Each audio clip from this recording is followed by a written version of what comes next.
नमस्ते, यहाँलाई फेरि पनि स्वागत छ मेरो प्रोग्राममा। म सुशान्त शिल्पकार र इन्टरनेट मार्केटरको रूपमा काम गरिरहेको छु। र गएको भिडियोमा मैले यहाँलाई इन्टरनेट मार्केटिङ भनेको के हो, हाम्रो ट्रेनिङ कोर्सेसहरू के छन् र यसबाट तपाईँले के अपर्च्युनिटी पाउनुहुनेछ जस्ता कुराहरूको चर्चा गरेको थिएँ। र आज चाहिँ म तपाईँलाई अझ थप केही कुराहरू बताउन गइरहेको छु। हाम्रो ट्रेनिङको बारे केही कुराहरू बताउन गइरहेको छु। कसरी चाहिँ प्रोसेस हुन्छ, के प्रोसेसहरू छन्, कसरी तपाईँले यसमा काम गर्न सक्नुहुन्छ जस्ता कुराहरू बताउन गइरहेको छु।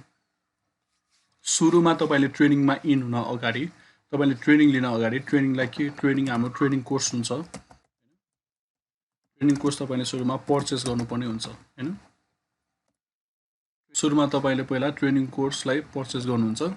ट्रेनिङ कोर्सलाई तपाईँले पर्चेस गरिसकेपछि तपाईँले त्यो ट्रेनिङबाट ट्रेनिङ लिनुहुनेछ हैन। त्यो ट्रेनिङ लिने क्रममा हामी तपाईँलाई के गर्छौँ त, लाइभ कन्सल्ट हैन,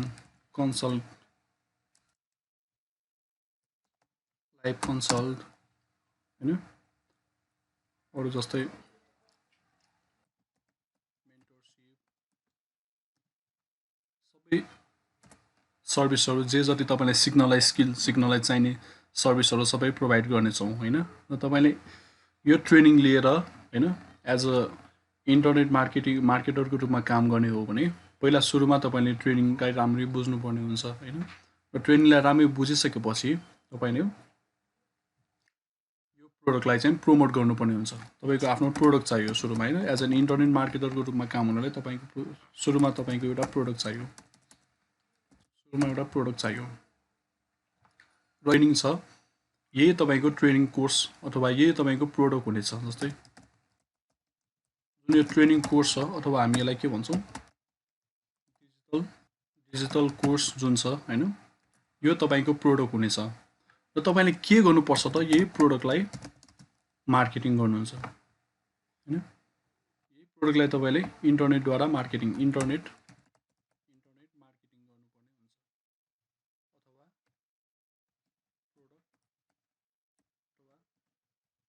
ट्रेनिङलाई प्रमोट गर्नुपर्छ हैन। प्रमोट गरिसकेपछि तपाईँको पेज प्रमोट भइसकेपछि, ट्रेनिङ प्रमोट भइसकेपछि, प्रोडक्ट प्रमोट भइसकेपछि त्यसपछि ट्राफिक जेनेरेट हुन्छ। ट्राफिक जेनेरेट गर्नुपर्छ हैन। ट्राफिक जेनेरेट अथवा त्यसलाई हामी लिड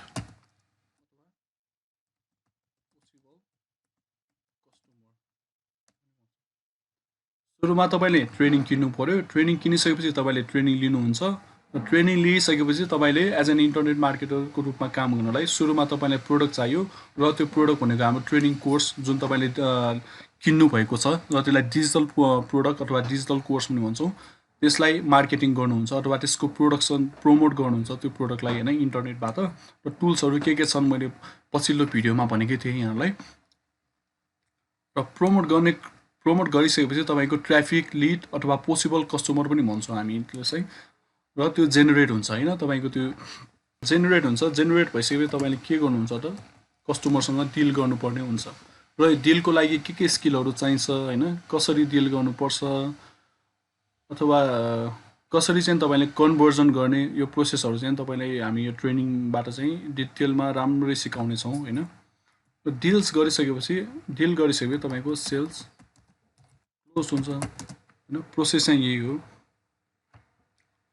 र तपाईँले सेल्स क्लोज गरिसकेपछि हैन, तपाईँको अर्निङ कति हुन्छ त भन्ने कुरा जस्तै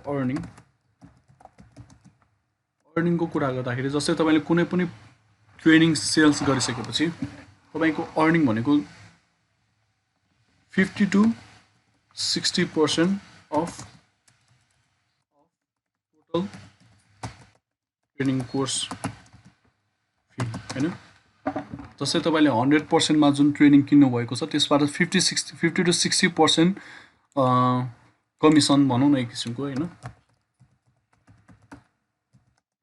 कमिसन तपाईँले पाउनुहुनेछ। र त्यसको बचेको पर्सेन्टेज कसलाई जान्छ त, कम्पनीलाई जान्छ। अथवा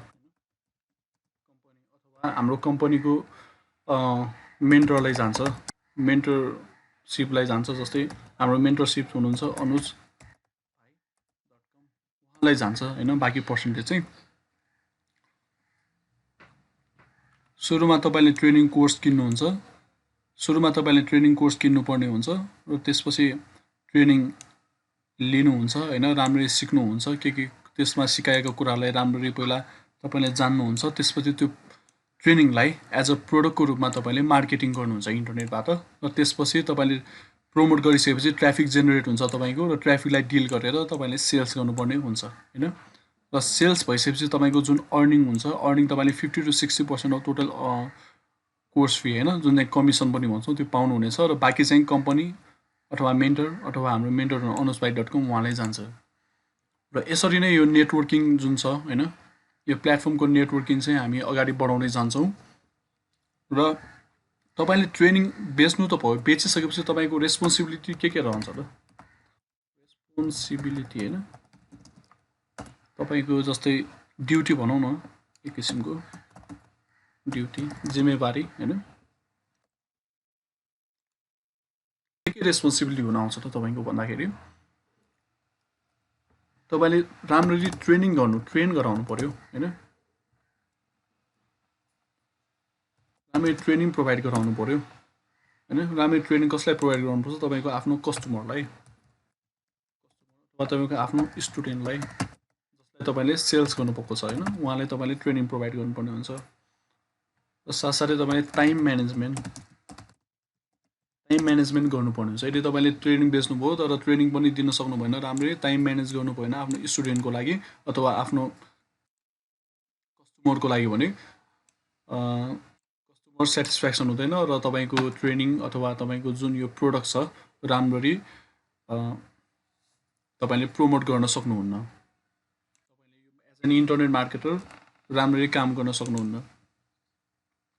र तपाई एज एन मेन्टर को रूपमा काम गर्नुपर्ने हुन्छ हैन, मेन्टरशिप पनि तपाईले निभाउनु पर्ने हुन्छ।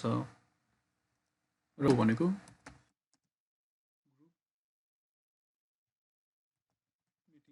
हैन, जस्तै हाम्रो एउटा ग्रुप बन्छ र त्यो ग्रुपमा चाहिँ तपाईले ग्रुप मिटिङ र हाम्रो बेला बेलामा ग्रुप मिटिङ पनि हुन्छ र त्यो ग्रुप मिटिङमा तपाईले पनि एटेन्ड गर्नुपर्ने हुन्छ हैन। र प्रोसेसहरु यी नै हुन्। सुरुमा तपाईले ट्रेनिङ किन्ने, आफूले सिक्ने र प्रोडक्टलाई तपाईले मार्केटिङ गर्ने, प्रमोट गर्ने, त्यसपछि ट्राफिक जेनेरेट गर्ने, त्यसपछि ट्राफिक डिल गर्ने, त्यसपछि सेल्स गर्ने। र यो त थ्योरिटिकल कुरा भयो। र यो प्रोसेसलाई हामीले कसरी चाहिँ स्किलफुल्ली गर्ने हैन, कसरी चाहिँ एकदमै इफेक्टिभ वेमा, सहज ढङ्गमा, राम्रो ढङ्गमा कसरी गर्ने भन्ने कुरा चाहिँ तपाईले ट्रेनिङमा सिकाइनेछ।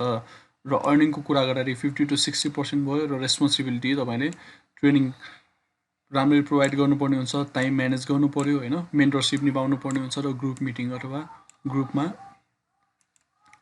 सहभागिता जनाउनु पर्ने हुन्छ। र यो त भयो तपाईँ एज एन इन्टरनेट मार्केटरको रूपमा काम गर्ने बेला फलो गर्नुपर्ने स्टेपहरू अथवा फलो गर्नुपर्ने स्टेपहरू हैन।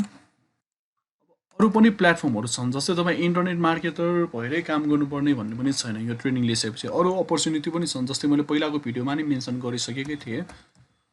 अरू अपर्च्युनिटीको कुरा गर्दाखेरि हैन, प्लेटफर्म अथवा प्लेटफर्मै भनौँ न, प्लेटफर्मको कुरा गर्दाखेरि तपाईले के गर्न सक्नुहुन्छ? यही ट्रेनिङलाई तपाईले बिजनेस प्रमोसन, आफ्नै कुनै बिजनेस तपाईले खोल्दै हुनुहुन्छ अथवा तपाईको आफ्नै कुनै बिजनेस छ भने बिजनेस प्रमोट गर्नलाई, बिजनेसलाई मार्केटिङ गर्नलाई, बिजनेसलाई डेभलप गर्नलाई, बिजनेसलाई सक्सेस भनौँ न, एक किसिमको सक्सेसफुल्ली रन गर्नलाई युटिलाइज गर्न सक्नुहुन्छ। र अरू भनेको जस्तै तपाईँ अनलाइन एन्टरप्रेन्योरको रूपमा नि काम गर्न सक्नुहुन्छ हैन। अनलाइनमै आफ्नै कुनै ट्रेनिङ अथवा अनलाइनबाट आफ्नै कुनै एउटा बिजनेस सुरु गर्न सक्नुहुन्छ। यो ट्रेनिङबाट तपाईलाई यो प्रोसेसहरू सबै सिकाइनेछ। र अरू पनि धेरै छन् हैन। अरू अपर्च्युनिटी भनेको जस्तै तपाईँ जबलेस हुनुहुन्छ भने तपाईले के पाउनुभयो त त्यसमा? वर्किङ प्लेटफर्म पाउनुहुनेछ। वर्किङ प्लेटफर्म पाउनुहुनेछ र वर्किङ प्लेटफर्मका साथसाथै तपाईले के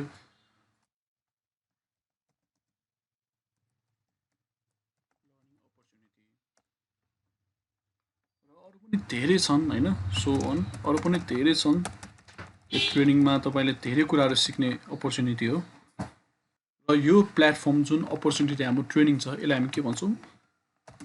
डिजिटल प्लेटफर्म हैन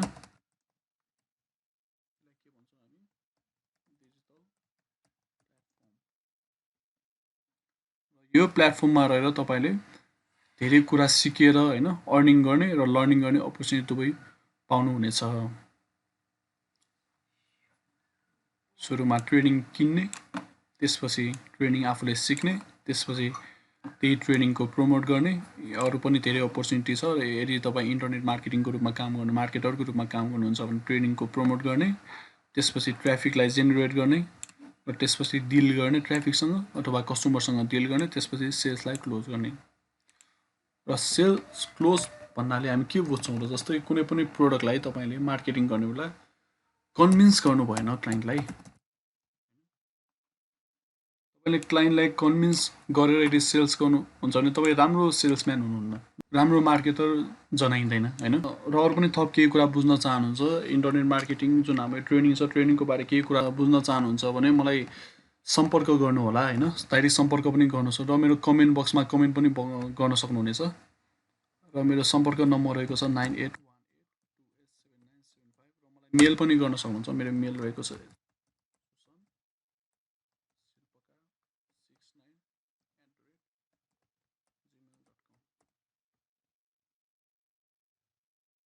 आशा छ तपाईहरुले यो मेरो प्रेजेन्टेसनबाट केही कुराहरू बुझ्नुभएको होला र आउँदो दिनमा फेरि पनि म नयाँ कुराहरू लिएर आउने नै छु। कृपया मेरो भिडियोलाई लाइक, कमेन्ट, शेयर र सब्स्क्राइब गरिदिनु होला। धन्यवाद।